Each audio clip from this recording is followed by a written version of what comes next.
Hello, आपका स्वागत है मेरे चैनल पर। अब से इस चैनल पर हॉरर स्टोरीज अपलोड होंगी। अगर आपको डरावनी कहानियां पसंद है तो चैनल सब्सक्राइब कर लो।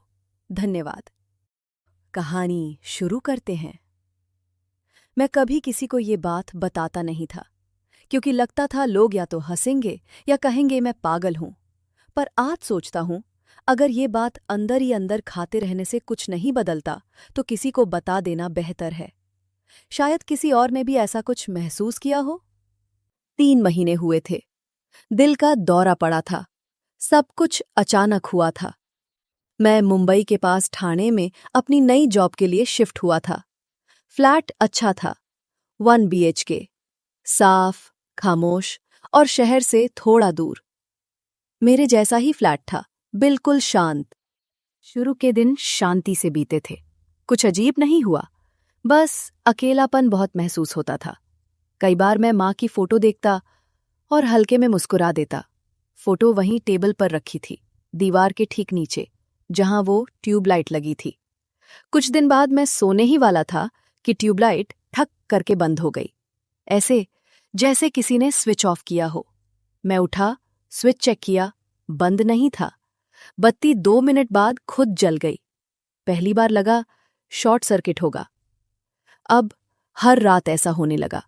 ठीक वही टाइम, रात करीब 2 बचाल पर बत्ती बंद होती, मैं कमरे से बाहर निकलता, वापस आता, बत्ती फिर जल जाती। अब मुझे अजीब सा महसूस होने लगा था। फिर एक दिन मैंने मोबाइल कैमरा सेट कर दिया। रात भर रिकॉर्डिंग चालू थी। मैं बत्ती के सामने कैमरा छोड़कर सो गया। सुबह वीडियो देखा। 2 बजाल पर ट्यूबलाइट धीरे धीरे फ्लिकर करने लगी और फिर बंद हो गई। कोई पास नहीं था, कोई आवाज नहीं थी। बस आखिरी 2 सेकंड में कैमरे के कोने में एक हल्की सी परछाई दिखी, इंसान जैसी, पर पूरी नहीं। उस रात मैं यूट्यूब पर कुछ सर्च कर रहा था। मैंने कुछ बड़बड़ाया, शायद व्हाई डज ट्यूब, पर यूट्यूब ने जवाब दिया, sorry I didn't understand, do you mean Renuka? Renuka? मैंने ऐसा कुछ कहा ही नहीं था। अब मेरा डर सवालों में बदल चुका था। मैं कमरे में सवाल करने लगा, तू सुन रही है ना? तू कौन है? तू मेरी मां नहीं है, पर क्या तू भी अकेली है? और जब मैं ऐसा कुछ बोलता, ट्यूबलाइट धीमे से ब्लिंक करती। फिर मैं डरते डरते कब सो गया पता ही नहीं चला। मेरे सपने में एक लड़की आई। ये मेरी जगह है, तू चला जा। उसका चेहरा बहुत डरावना था। सफेद आंखें, बिखरे बाल, सूखा सा चेहरा। अगली सुबह मेरी आंख खुली। मैंने बिल्डिंग के गार्ड से पूछा, इस फ्लैट में कोई और रहता था पहले? वो बोला, हाँ, एक मैडम थी, अकेली रहती थीं। नाम क्या था? रेणुका शायद।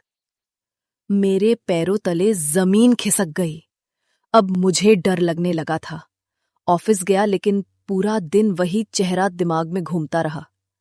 रात को मैंने कहा, अगर तू सच में है तो सामने आ। बत्ती एकदम बंद, कमरे में सन्नाटा।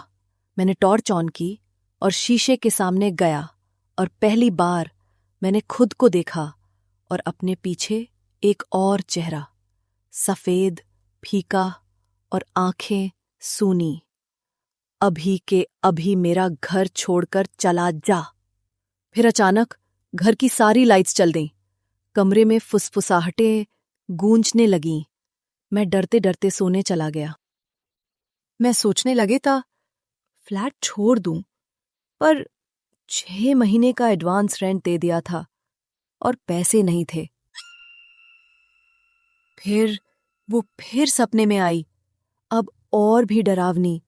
लाल आंखें, बिखरे बाल, बड़े नाखून और गुस्से से कांपती। उसने मेरा गला दबा दिया। सांस नहीं आ रही थी, शरीर हिल नहीं रहा था। सब कुछ हकीकत जैसा लग रहा था। सुबह आँख खुली। मैं शीशे में गया। गले पर उंगलियों के निशान थे।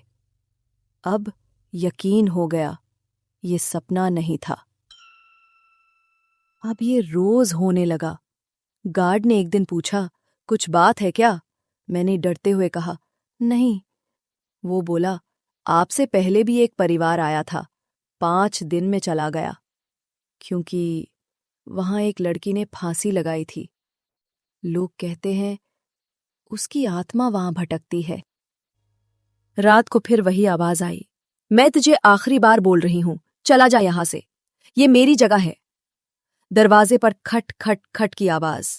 दरवाजा खोला, कोई नहीं था। बाथरूम के नलके से पानी बहने की आवाज। पूरी रात डर का माहौल। मैंने ओनर से कहा, कुछ तो गड़बड़ है। ओनर बोला, ऐसा कुछ नहीं है, हमारी प्रॉपर्टी को बदनाम मत करो।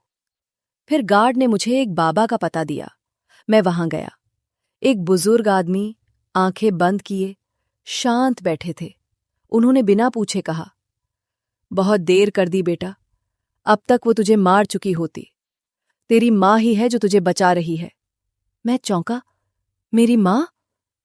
वो बोले, हाँ, मरने के बाद भी तेरी माँ तेरी रक्षा कर रही है, पर अब नहीं, वो आत्मा बहुत ताकतवर है। उन्होंने मेरे हाथ में एक धागा थमाया और कहा, रात होने से पहले घर खाली कर दे। मैंने तुरंत पैसे का इंतजाम किया। ये घर छोड़ दिया, अब एक नए फ्लैट में हूं। यहां कुछ भी अजीब नहीं होता। मैं सोचता हूं, अगर मेरी माँ मेरी रक्षा ना करती तो आज मैं जिंदा भी होता या नहीं। माँ ऐसी ही होती है, मरने के बाद भी अपनी औलाद के लिए सब कुछ कर जाती है। तो दोस्तों, कहानी यहीं खत्म होती है। अगर आपको ये कहानी पसंद आई हो तो लाइक और सब्सक्राइब जरूर कर देना। मिलते हैं अगली कहानी में। बाय।